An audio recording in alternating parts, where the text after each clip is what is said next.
A special announcement brought to you by the Florida Aviation Network and the Sun and Fun Aerospace Expo. Welcome to the 50th anniversary of the Sun and Fun Aerospace Expo and the new Future in Flight Plaza and Innovation Showcase sponsored by Tampa International Airport. Please join us for a special event at 9 a.m. on Friday, April 12, 2024. A guided panel discussion on the flying car revolution.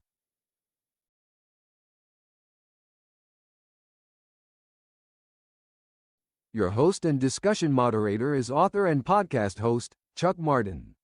His latest book is Flying Vehicles: The Emergence of Personal Air Travel, Flying Cars, and Air Taxis. Our first panelist is Santh, Sathys, founder and CEO of Luftcar LLC.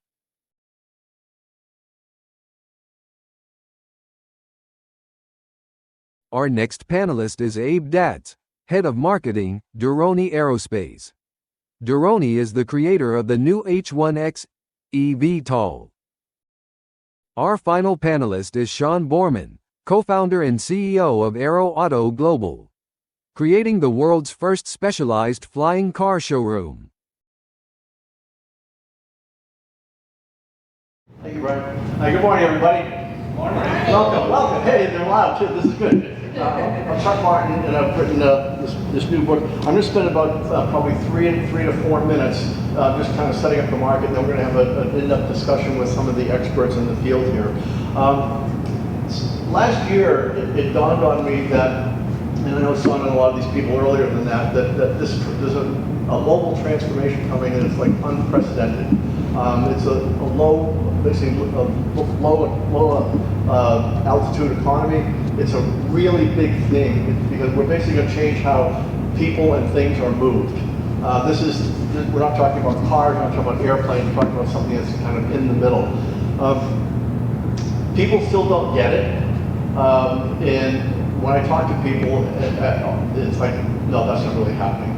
But it really is happening, mainly because a lot of technology has kind of evolved. If you look at what's happening, these are all electrical, vertical takeoff and landing. They don't need an airport, and basically it's a global phenomenon. It's not just a US thing, this is happening everywhere.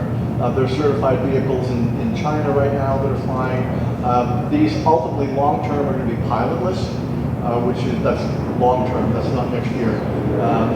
It's like long-term. But that's the goal of a lot of these companies. And when the planes go over here, we'll try not to be talking. There are really three ways to look at this category. What I call PAVs, these are personal aerial vehicles. These are basically the ultralight category, FAA Part 103, which is in the back of my book. It's basically, lift is here, so you can actually see their vehicles out in the field, and they've been flying here for a month. People paying $350 for a 10-minute ride, and they're selling out like insanely. So there is market interest in it. They're not flying like you think of flying. They're going up and a little bit, and they're coming down. So it's not like they're going on a trip. They're basically just getting off the ground. But it's a start, and that's really what's happening.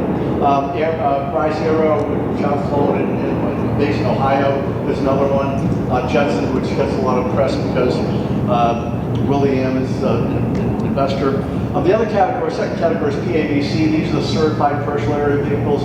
This is FAA certified. This is where it's going to be 1 or 2 passenger. The ultralight's 1 passenger only going 63 miles an hour, and all kinds of other limitations. And a good example of this is Duroni Aerospace, which you're going to hear about today.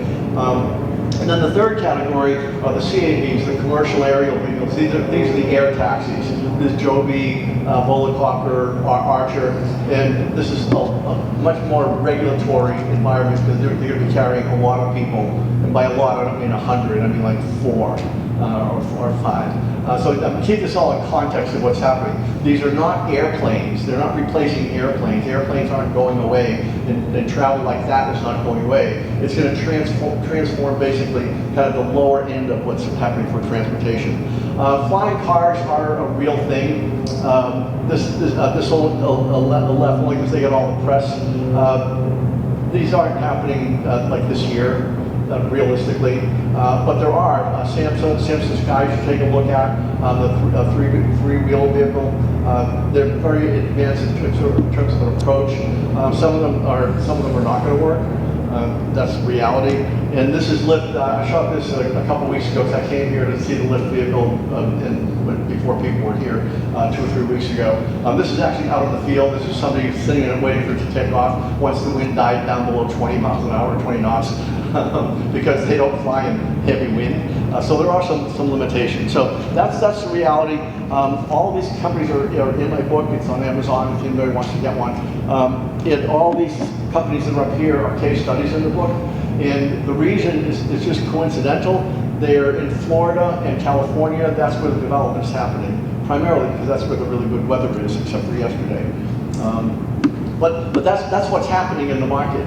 It's a very real thing, and it's going to be bigger and bigger and bigger as time goes on. Even though people don't yet see it, the people who are in the industry, they see it in a big way. The other thing to point out is safety is a really big factor here. Every company I interviewed in the book, safety was premier in terms of what they talked about. Everything was safety, and then back on, everything was up after that. So it's being built into the DNA of the companies. It's not something that's going to be an afterthought. So it is a really big deal.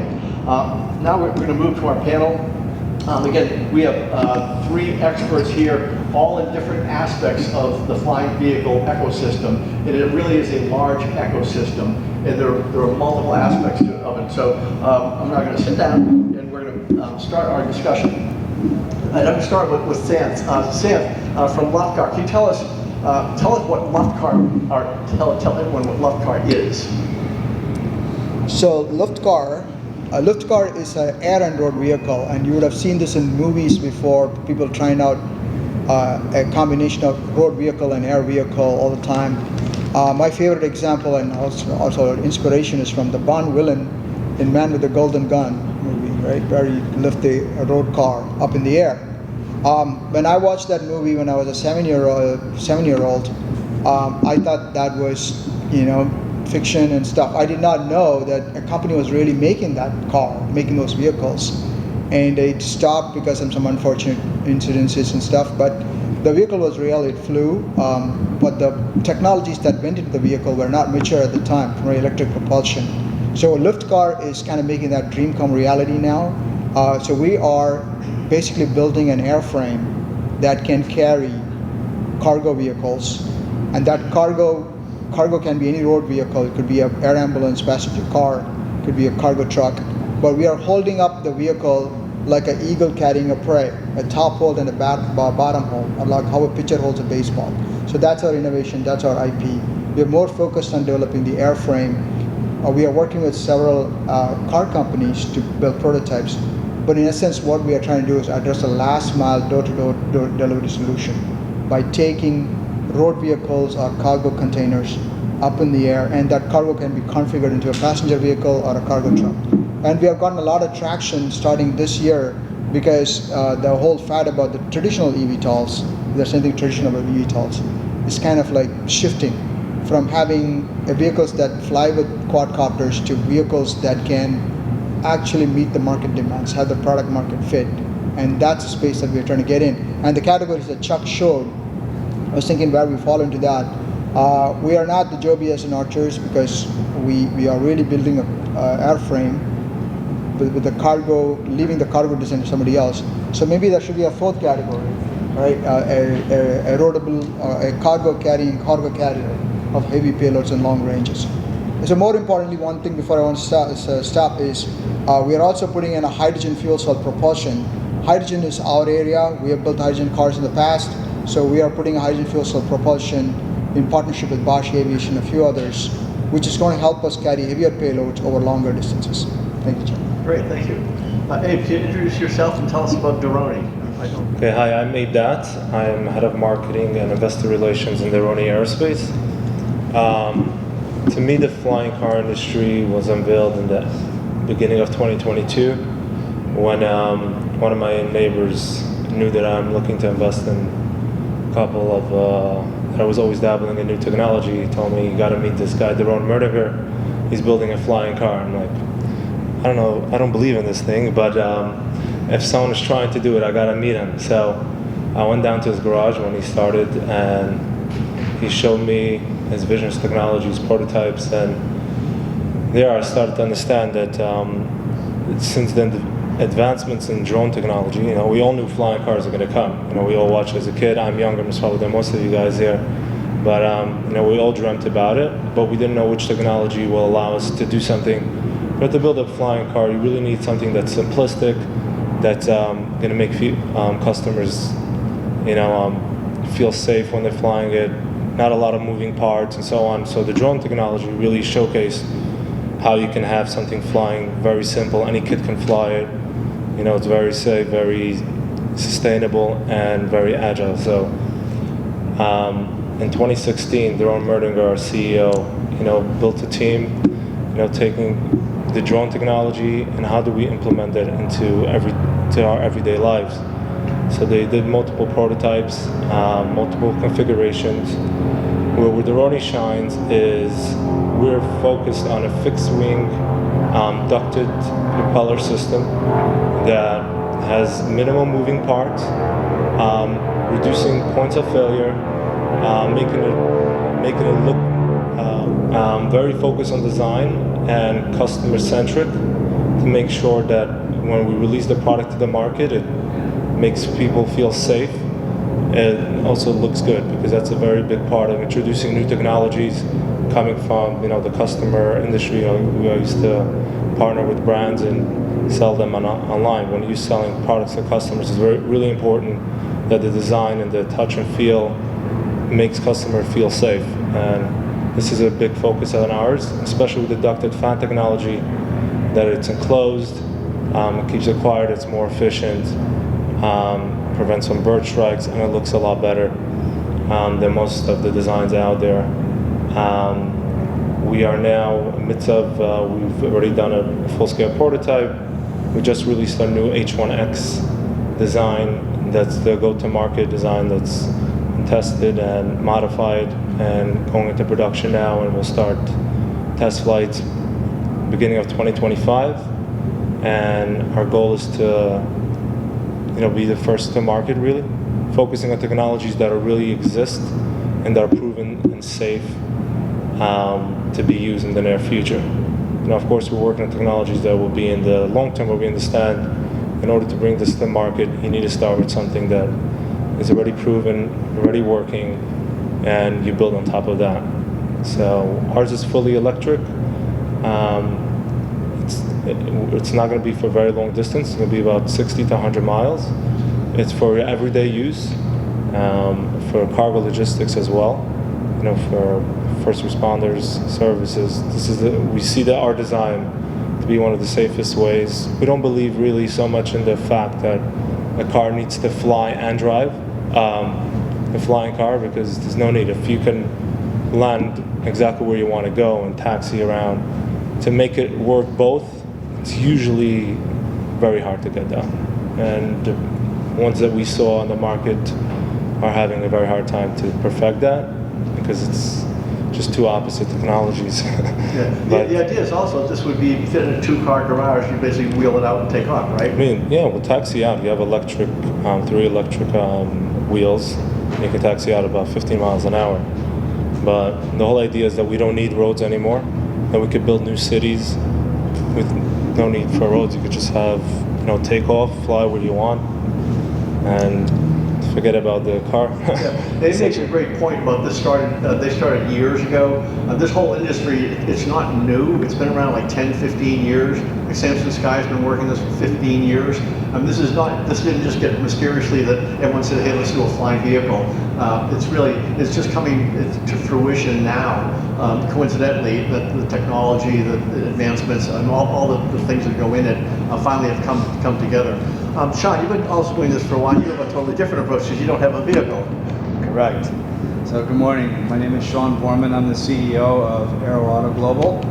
And on the opposite end of the spectrum from what Doroni and from what Lovcar is doing is we're the first and only specialized eVTOL showroom and dealership. We have a 3-tier approach right now, and It's based on the customers themselves, the manufacturers, and then the ecosystem in and of itself. We primarily are an education program for the customers. We are bringing in a large variety of vehicles into our portfolio and into our future showrooms, all under the auspices of the three categories that Chuck had just mentioned: the ultralights, the personal vehicles, and the cargo vehicles, and the commercial vehicles. And we have customers come in and we'll fit them into the appropriate vehicle to their needs and use cases and their financial needs. To the manufacturers, we offer a great opportunity for manufacturers to allow them the opportunity to focus on the development of their vehicles while we take care of the customer service. We do sales, we do service, MRO, and marketing and sales and advertising for the vehicles that we have in our showroom. And that allows the manufacturers to take that big piece of their business plan off of their plate, and allows us the opportunity to then have more vehicles available. I wonder, Sean, you talked about long term. I mean, the idea of having showrooms for these is obviously a good idea. What do you see long term in terms of how it develops? You need the vehicles obviously first, but once the vehicles start getting manufactured, and you've got the Deroni vehicles coming out, the Love Car vehicles coming out, I mean, all these vehicles now starting to actually produce. What do you see it looking like, say, in the U.S. and globally, from a showroom standpoint? So just like an automobile dealership, we offer the same aero mall that an auto mall would have. So the more vehicles we have available, the more choices the customer will have. You know, unlike Chevrolet that has multiple vehicles, you know, within just their namesake, you know, Deroni has one vehicle, Love Car has one vehicle, so it behooves them to allow us to showcase and put them into a facility without having the economic difficulties that would take to open up a showroom in multiple locations. We're currently working with a group to open up showrooms across the country and around the world. I wonder, Abe, you can talk about long term too. How do you see it evolving in terms of the market? Because you're obviously looking at trends and development and production. All right. So I see it more as a 5-year plan until 2030. We'll start a production on, let's say, first couple of years will be a couple of 100, growing to our goal is to by 2028, 29 to start producing 7 a day, and build upon that going into 2030. So the first market will be for first adapters, technology enthusiasts, tech enthusiasts, military, these type of use cases, bringing it to the market, perfecting it, you know, making more aware of people that the technology is already here and it's working. It's not necessarily, we're not going to see it everywhere in the first 5 years, but there's a significant market, even we don't go into major cities and so on, but as the technology evolves, perfects, and battery life extends, and newer technologies become more available, there will be new propulsion systems, and we're not just going to stay with propellers. There are new technologies being developed, and the cost of production will go down. So I would say 2030 is where we're going to start seeing, a real jump in deliveries and customers, and essentially by then the infrastructure will adapt a lot more. So that's how I see it. And Santh, what about Love Car? You're doing some stuff in the Philippines already, aren't you? Correct. So that's a good validation of our market, right? So why should we take the cars in the air, right? The roads are not going to go away, right? From the Roman Empire times, roads have always been there. Anybody who thinks that we will eliminate roads and people will just hop on EV vertical takeoff from place to place, and that's going to be the disruption, they're just kidding themselves. What I'm saying is that there's a happy place for everybody. There's a good market segmentation that will be happening depending on the vehicle categories that Chuck said, and it's all about product to market fit. And we got an invitation. We keep getting invitations from different countries all the time, and now we have a Filipino partner, and Philippines is a country with 7,500 islands, and when they have to move road vehicles from one place to another, they have to ferry them all the time. Now they're coming up with this. They really loved our concept of lifting the road vehicles. They have modified C5 Jeeps that we left there after World War II, that they've commercialized in a big way. So now we have committed to airlifting those vehicles in the air, connecting islands, right? But more importantly, military-wise, it's a great asset for our military, particularly the Navy, NavAir, because now you are carrying tactical vehicles, you're carrying cargo vehicles from the ship to shore, and then from shore you can drive the vehicles out to outpost to deliver goods and medicines and things like that. So multiple applications on all fronts. The market is what's driving us. The market is what has kept Luftcar alive for so long, and now we've gotten a great market traction with investment agreements and things like that. So what I'm trying to say is that from a futuristic standpoint, we will have more variations in the Luftcar design. We are coming up with a sport car design where we will take a personal, fast-moving road vehicle up in the air. So it could be a great recreational vehicle. We are doing an air taxi version, but the cargo would be our main market. But along with all of this, there'll be a big shift towards hydrogen propulsion, because 2 weeks ago or 3 weeks ago, the Office of Naval Research put out a very exhaustive report on how batteries will not meet the requirement for aerial transportation. The economics does not simply work out with batteries being so heavy and taking a long time to charge, and there is no really visible, viable battery chemistry out there in the horizon. I talk with ARPA-E, I talk with National Renewables Lab all the time. There's no real single battery chemistry available that can deliver the power needs of a eVTOL. So we are doing the right thing by doing hydrogen tomorrow. Anita Sengupta will be here talking about the hydroplane or hydrogen propulsion. So I think the eVTOL industry will slowly migrate towards a hybrid solution. And there is a place for everybody, all kinds of vehicle segments in the market. Just like how the four-wheeler market evolved in the last 100 years, we're going to see the eVTOL market evolve for the next 100 years. So how do you all see basically the acceptance in the market of this, and where do you go globally? And because like Sean, I mean, you're all dealing globally. How do you decide where not to go or where to go? Because all the markets are different. Sean, you're dealing with people all the time. What are you hearing in the market? So the Middle East, Dubai, Abu Dhabi has really accepted this technology full force. 5 years ago or so, the Dubai Police Department started using the HoverSurf hover bike, and since then their need and their desire to have this technology has increased tremendously. They're making all kinds of agreements now with NEOM, their new facilities. Dubai is setting up some new air taxi networks, and Abu Dhabi is buying these in droves as well. Where not to go is going to be more dependent upon the government and what they want.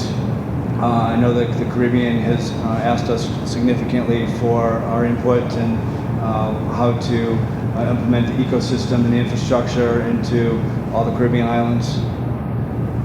Hey, what about you? Are you looking at customers yet, or is it too early? No, so we have over 400 pre-orders, and we're actually now launching another batch of pre-orders up to like 1,000 pre-orders. But what we see from our customers is a lot of recreational users or people that live outside of cities. For example, people live in Pinecrest, Coral Gables, these areas where let's say they have farms. So the U.S. primarily? What? U.S. primarily? U.S. primarily, yeah. U.S. is very big. You know, there's big cities, but there's a lot of people that don't live in big cities and want to be able to commute, you know, to their work. Or, you know, we have, for example, one of our first customers is a doctor. He lives in an air park community. You know, he wants to fly to the hospital, and he already got clearance to be able to land the vehicle there. Of course, once it gets certified. But this industry is going to be very big. You know, every company has their different way, and just, you know, every customer, it's going to be like, you know, which smartphone do you want to have? What do you want? What's the mission really that you want to accomplish? What do you want to use it for? So, you know, every company comes with their unique aspects, and we believe we want to be like the iPhone. Very simple to use, easy, and customer friendly. Santh, what about you? You're getting calls from all over the world. How do you decide where not to go? Yeah. Well, we have signed in blood that we will not do business with China or Russia. That's the we signed the presidential agreement, so that's for sure. That's clear. But we also have to be very careful when we attract investments from overseas parties that they do not have a third-degree connection to China or Russia, right? So that's the due diligence that we do as part of our work to make sure that our funding pipeline is clear, our customer pipeline is clear. We're getting a lot of interest overseas, but innovation happens here, right here in this country, and that's where we are focused on. So we'll do all our prototypes here. We will do our first manufacturing here as well before we take it to Philippines or other places. But right now, Philippines, Japan, and recently Australia, UAE, and Europe as a whole with Germany and southern Italy are the regions that are very interested in us and where we are finding customers right now. You mentioned Australia. Sean, you have deals with Australia. So you have a deal with Australia. What are you hearing in the Australian market? Yeah, we have a contract in place with ACE, and their government is really embracing the technology significantly. Skyports, one of the infrastructure companies, is really expanding significantly there. So we're really looking forward to bringing more of the technology over there, and expanding our showroom franchise. Let's talk about regulation, since that's everyone's dealing with that all the time, especially some of the makers of the vehicles. Santh, what do you deal with for regulation? Because you get land vehicles and air vehicles. Yeah, so we have this additional burden of proving for airworthiness of the road vehicle. Right? It's not something that everybody does on a regular basis. So we are working with FAA, and they have full knowledge about this kind of compliance that we need to go through. So we really don't have to work with NHTSA, the National Highway, and HTSA for proving roadworthiness. But there is an innovation arm within FAA that's working on vehicle categories like ours. Ours comes under the power lift category, so they are coordinating to do the road certification as well as air certification for both modules. But we are working with them, and we are helping them generate the regulations, particularly on the hydrogen side. FAA has not done a lot of work on hydrogen certification aviation, so we are working with them. We do design reviews with them every 6 months, and the first two-seater that we will be building by the end of by summer next year, we'll be giving it to FAA for certification. What about you, Abe? You're obviously dealing with the FAA. You got initial certification on your first vehicle. Yeah, of course. So the FAA is working very closely with us, with all the companies. They're really pushing it forward now with the new Mosaic rules, expanding the LSA category for us. But my general belief in this space is when the product will come, the certification will be here. So I don't think anybody has it delivered the final, but FAA is working very closely with us. They gave us airworthiness on our first test. Now it's basically on our companies to prove it that this is a valuable, safe product, and whatever you say is actually working. Because so just like any other technology, if the product is there, certification will be here. So we're very confident in what we're building, that it's going to get certified. Sean, do you have any thoughts on regulation? Because you're dealing with vertiports as well, because these things don't need airports, but they do need vertiports basically, which then you're dealing with community regulations and all kinds of things like that. And you'll be storing things in showroom type things, and people may not want them in the neighborhood. Are you dealing with any of that? So the FAA is finalizing their regulations as far as vertiports go, and we're just waiting for final rulings to happen. Same thing with the EASA and all the other aviation authorities around the world. So community acceptance is going to be huge, but I think that community acceptance will grow quickly based on the technology that's available, and some of the rumors and falsities of the technology that's coming out, like the noise levels that they feel it's going to be so loud, will come to rest. Let's talk about public acceptance. What will either cause the public to accept this or not accept it? Anybody? Sean, you've been dealing with this for a long time. So the industry as a whole, we all know that there's a zero tolerance for anything bad happening. The media is ready to pounce on anything negative, so all the manufacturers are out there making sure that the redundancies of safety levels are at an utmost high level. So once the technology is shown and proven that there's no accidents or no fatal accidents, that the acceptance will get. So do you think one accident would do it, like the Uber accident in Arizona, that basically set back autonomous vehicles by a year? I mean, it was a tragic accident, obviously, but I mean, this is still just technology, and technology doesn't have a 100% rate of success, ever. Take this? So, I can try to take it, but yeah. Yeah, first of all, the idea of the eVTOL technology is to be a lot safer. Than any other aircraft right now, any other small aircraft, Cessna, Piper, or any of these vehicle aircrafts. You have more redundancies. You have the ballistic parachutes. You have the computer controlling it. You have how's it called, redundancy on the batteries and so on. So the idea is to really build it in a way that people feel confident. It looks and feels confident. And just like any other technology, people didn't accept most of the technologies when it came out. Everybody was afraid.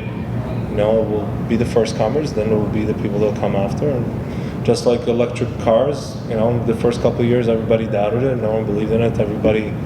You could find a million reasons why they hate things, but eventually, innovators build, and we just make it better and better. Electric cars, to use that analogy, it's hit a certain market share point. Do you see that happening, at least at this stage? Do you see that happening with eVTOLs as well, that it hits a certain share point, and then it stays there for a while? I think it will just continue to grow. I mean, this is a whole new, it's like when the new car came out, it's a new way of transporting yourself. So it's going to grow for the next 100 years. Things will only get more advanced. We're just at the beginning of it. So this is just the first version. Just imagine what it's going to be in 5, 10, 15, 20 years. Technologies that are going to come out, especially now with all the new advancements, AI, we're going to find new technologies that will make them a lot more advanced than we can even imagine as of today. So, the public acceptance will just come as we deliver more. It's not that we can deliver tomorrow or in a year from now with 10 million units. It's going to start slowly, and people are starting to see one, they're going to see two. Oh, it's not noisy. Oh, it's so easy to fly. It's like, so what are you're dealing with flying a vehicle, picking it up and dropping it down. That's kind of a new idea to the general public. It's a new idea, but it's also an old aspiration, right? Anybody who's stuck in a traffic jam will always want to fly their vehicle. Anybody that's stuck in a traffic jam will always fly their vehicle up above. So it's an old aspiration, but our idea is new. But I think from a public acceptance standpoint, I think the way we deal with infrastructure will have a lot more impact on how these vehicles will be accessible, how cheaper will they be, how they will conflict with existing infrastructure. For example, every city has spent a lot of money on road infrastructure. How that's going to compete with this eVTOL industry, and how the market's going to be divided between them. How they're going to work together, are they going to cannibalize each other, right? So we are focused on working with existing infrastructures. Luftcar models are serving between cities, taking vehicles or taking passengers between cities from Orlando to Tampa, Orlando to Miami, and then landing in reasonable landing spots, not everywhere, but designated spots like regional airports. And then people still use the existing road structures and pretty much decongesting the interstate traffic and leaving the city traffic alone. So we are trying to cohabit, and have a minimalized burden on the infrastructure and taxpayers' money. So how we handle infrastructure, how we handle the charging routines, charging locations, how we handle hydrogen refueling, and all that matters. And there's a lot of community level effort in that. And that's what we're working with. At every city that we're engaged in, we are working with the community leaders for their acceptance. We educate them on hydrogen, create awareness on hydrogen, on how these flying vehicles is going to impact them in the long run in terms of job creation, traffic regulations, and FAA regulations, and a whole variety of things. I want you to talk about cost. These things in any category, whether it's ultralight all the way to air taxis, are not what you could consider inexpensive. Where do you see that, not for necessarily for your particular companies, but for the industry, how do you see this evolving over time? I guess, Abe, that is probably most relevant for you in terms of, I mean, obviously it has to start with people who can afford it. And then where does it go from there, and what does it look like?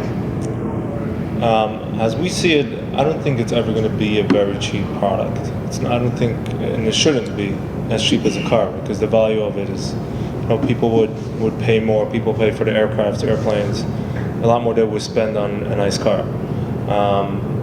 It will be more expensive than vehicles, but the cost will come down as production increases. You know, more companies get into the space, more development. Just like, I don't think it's going to be so much different than any other technology out. So costs will come down. You can see with, you know, batteries are advancing, billions of dollars are getting invested in it. You know, they're getting stronger, cheaper, easier to produce, lighter. So we see advancements from every angle, from every side of this vehicle, and it's going to come down to volume. And thank you. Sean, I wonder if you have any thoughts in terms of what you see selling first. You think it's going to be the ultralights because of cost, and then moving to certified vehicles, or something different? What Abe just said is pretty much right. You know, the people who want a toy, something that, you know, that's a hobbyist who want an ultralight, just to kind of go out and go over their farms or out over the water, something they can't fly over populated areas in. But then the next level, like Doroni, will start to come down in price, and then consumers will then start to really pick up the numbers of vehicles purchased. I mean, there's already a huge demand for the lower price LSA vehicles, so I just see that demand increasing. I wonder if I get your opinion. This is none of your businesses, but what do you think of the air taxi idea? The Archer Joby, those kinds of approaches where people are going to take an Uber to a vertiport, jump on a, well, not jump, but get on one of these air taxis, go their 10 miles, 20, 30 miles, whatever, then... Yeah. So that goes back to your question about cost, right? It kind of ties into the cost equation. We want to democratize air travel. I know these things are more expensive than cars, but at the end of it, how much does a customer pay dollar per mile that they travel, right? Is it going to be more than Uber? It's going to be less than Uber. Is Joby and Archer, they're going to be like taking people from Lakeland to Orlando at like $500.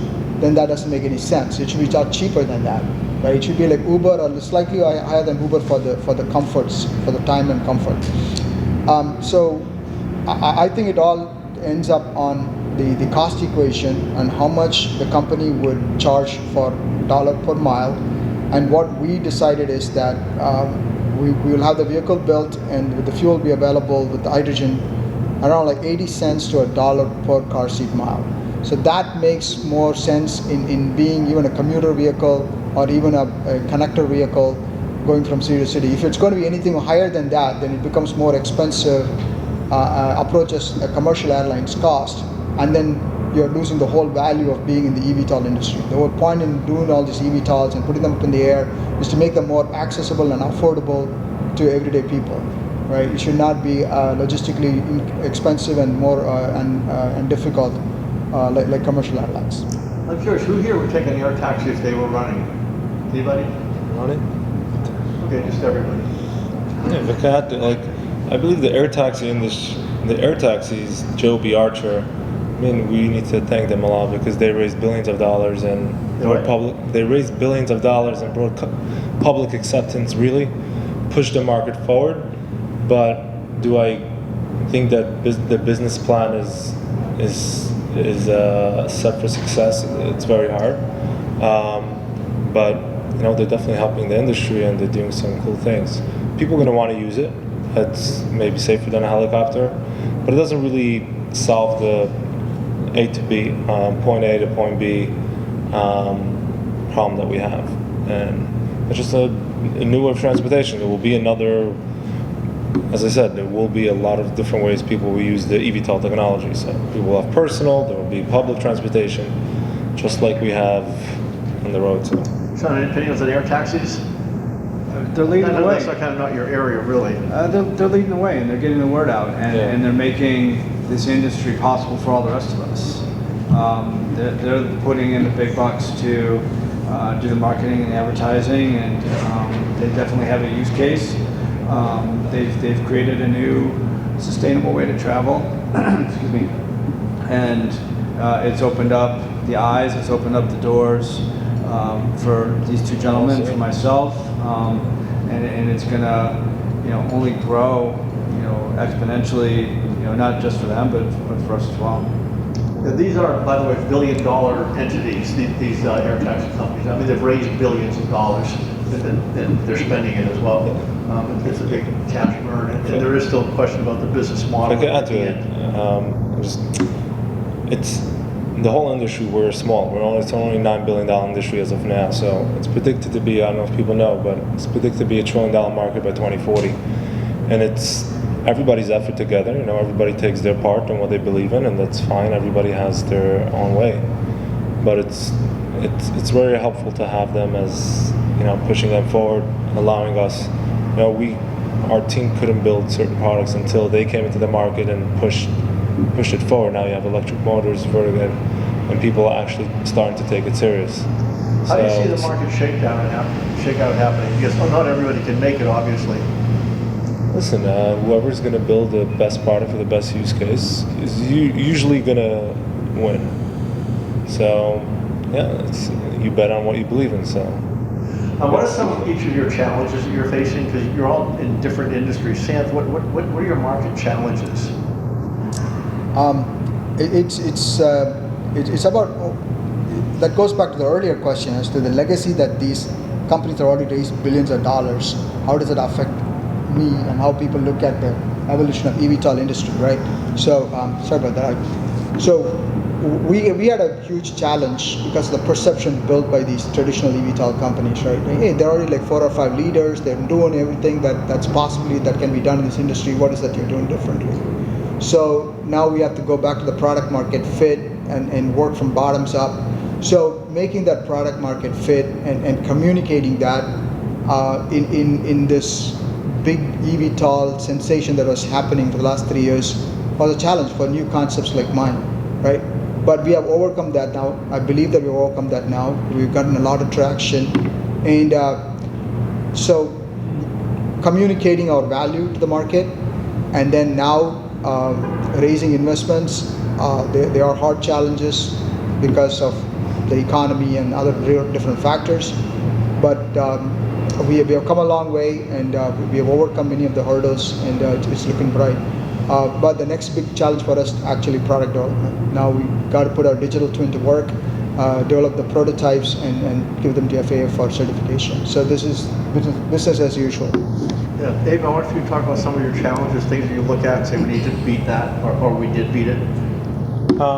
Challenges. So there's a lot of them in this industry. This is technology. There's a lot of challenges. Of course, funding, finding the right suppliers. Sometimes you go one direction, you think it's the right way, and then you realize, okay, you got to change things. So time delays and timelines. But overall, we're very confident in what we're building. We're confident in the industry. Funding is aligning. We're working with strategic investors to come in right now. We're hiring a lot more people to our team, engineers, marketers, and people that will educate the world on how this is coming and just perfecting our tech. You recently changed to a fixed wing format, correct? It's always been a fixed wing format. Just we redesigned the aerodynamics. We optimized it, I would say. Our ducted technology in a forward flight. So the idea is that we could just go vertically and not have any tilting motors or anything like that. To go vertically with the 4 motors, vertical motors, 8. So it's 2 in each duct for redundancy. But then we have 2 EDMs, electric motors pushing us forward. So basically the customer and the pilot will feel very comfortable flying to go up and just fly forward. Can you talk a little bit about redundancy? Because everything is redundant. I don't know if people know that, but in this space, basically, all these vehicles have redundancies. Right. So here we have 8 vertical motors. We have, I don't know, do you have a picture of ours? What? Did you guys see our vehicle? I mean, it's very hard to explain, but basically we have 4 ducts in wings. In the wings, it was 4 ducts. And each duct, there's 2 motors. We can fly with up to 4 of them failing. 1 in each duct can fail and still land safely. And on top of that, if everything goes, if everything fails, you have a ballistic parachute that would land the vehicle safely. And we're working on a lot of technologies to be able to actually control the parachutes and so on. It's a lot more options than a smaller aircraft that has just one ballistic and no ballistic. Yeah, I think that's a really important point for all these vehicles. They're all redundant in terms of battery failure, propeller failure, whatever. Computers, we have 4 backup computers and so on, and it's self-stabilizing as well. So it's very simple. Any kid will be able to fly it, just like drones. It's not of complicated like pedals or different control systems. It all controls by itself. Sean, warehousing, showrooms, other than getting vehicles, do you have any other challenge? I know I've seen your facility, so you're kind of ready to go. Is it just getting vehicles? Yeah, it's one of our biggest challenges is we're waiting on the manufacturers to get the finances available to build either inventory or, if nothing else, just a floor model for people to see. It's really important, we found, for our customers to be able to touch, feel, see, experience the vehicle in real life versus the CGI that everyone is seeing online today. The consumer is a lot more intelligent now, and when they see CGI, they still don't believe that it's real.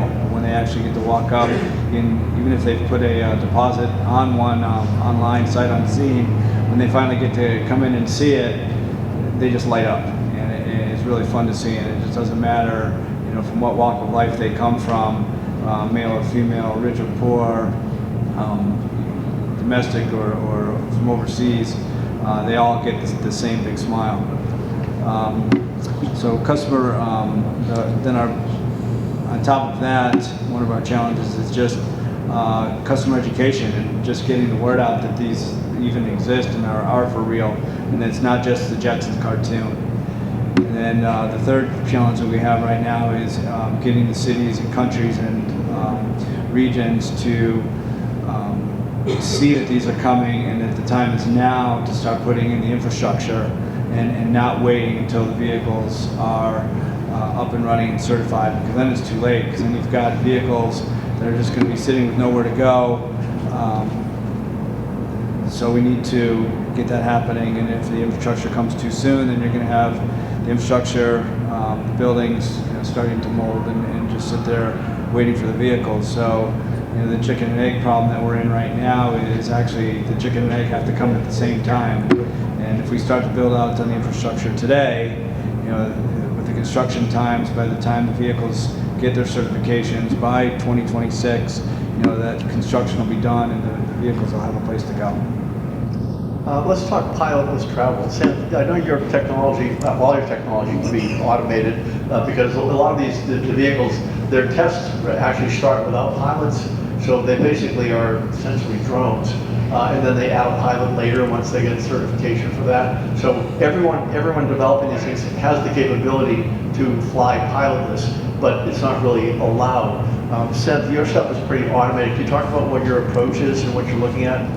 So our end vehicle will be an autonomous vehicle, a level 4, level 5 autonomy, mostly level 4, which means there'll be limited amount of human-machine interference. There'll be an autonomy override option for emergency landing situations, but the vehicle will largely be able to decide, identify, and decide, make a decision to land at emergency locations. So the vehicle will have the capability to decide on its own And we are partnered with two big autonomy companies from Europe. We are presenting our autonomy strategy to the Defense Innovation Unit in 2 weeks from now. So we are putting together systems level architecture on what autonomy would look like in this space. Our biggest challenge here is the sensor capability. It might look mundane, but we really don't have sensors in this industry that can perceive objects at 3 miles, 4 miles distance and do collision avoidance, things like that. In drones, yes, there are sensors, but in these bigger vehicles that carry people, we need to have that 3-mile sensor capability. We have radars right now, but we are looking for more sensor technologies. We're partnering with several companies, but that's part of the product development. But autonomy is going to be a good fail-safe method for safe air travel. Okay, final thoughts before we wrap up here. Sean, final thoughts? Anything, what's it looking like? Are you feeling good about all this? Oh, I'm super excited. This industry is a ton of fun to work in. Being at the bottom of a brand new industry and creating a new industry inside of a new industry has been just been a blast and a tremendous learning curve, and getting to meet all these amazing people from all around the world has been just awesome. Dave, final thoughts? Yeah, same here. It's a fun industry to build. This is going to change the world in a lot of good ways, save a lot of lives. Just people will enjoy Earth a lot more than they used to in a three-dimensional world. I live in Miami Beach, so viewing it from the top will be a lot nicer than driving on the streets. But our goal is a lot of great people in this industry, a lot of great ideas, and ideas to push together, and see who makes the best product, and eventually. Thank you. This is how I see it. Yeah, quite euphoric about what's happening to us at Liftcar. The first 2 years after I started Liftcar, I was carrying the idea of Liftcar around, but now the idea of Liftcar is carrying me around. But we've gotten a lot of traction in the industry so far since January. Like I said, that is a product to market fit that people are realizing, and now it's the onus is on us to deliver that prototype that they've been working on. Please join me in thanking the panelists.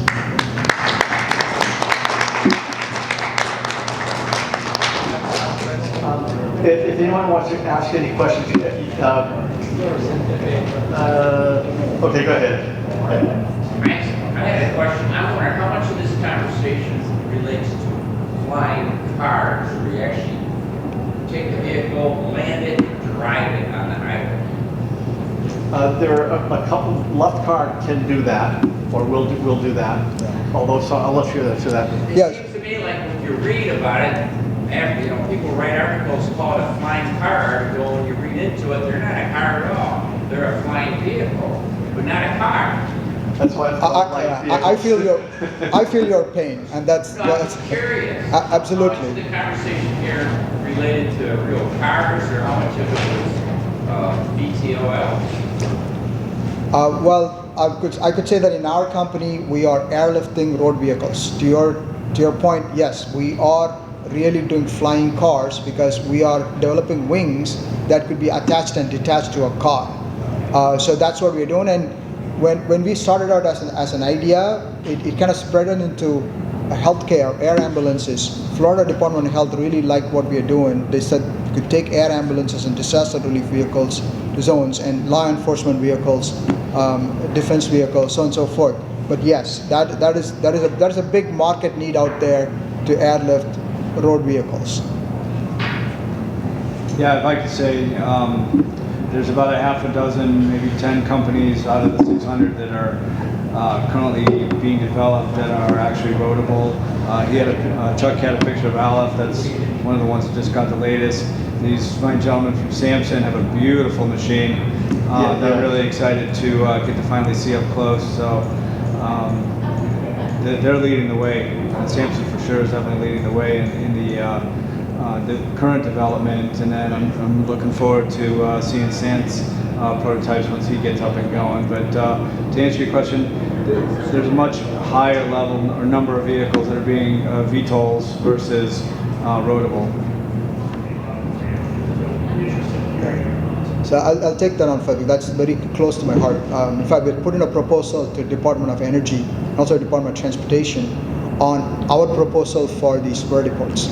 Now we use a term called Luftpad to be consistent with our company. Luftpad is a trademark term for vertiports that will have hydrogen refueling.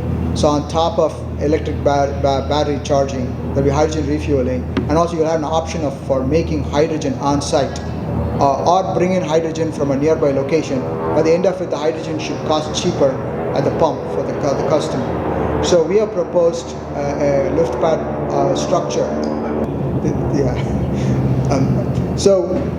We have proposed a route along the I-95 corridor for these Luftpad structures for these vehicles to land and take off. And to your point, we don't want to be serving only these large cities, but every small community.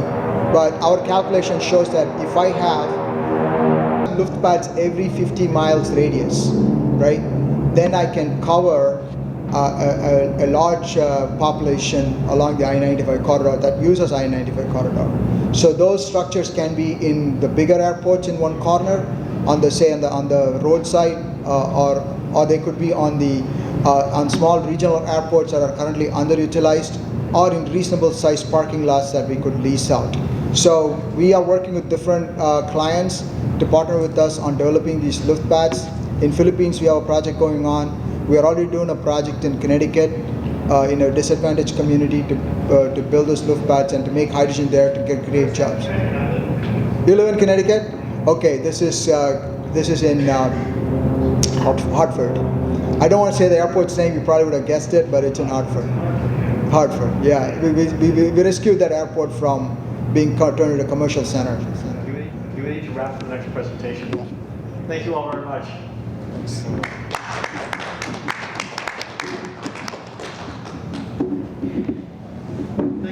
Thank you.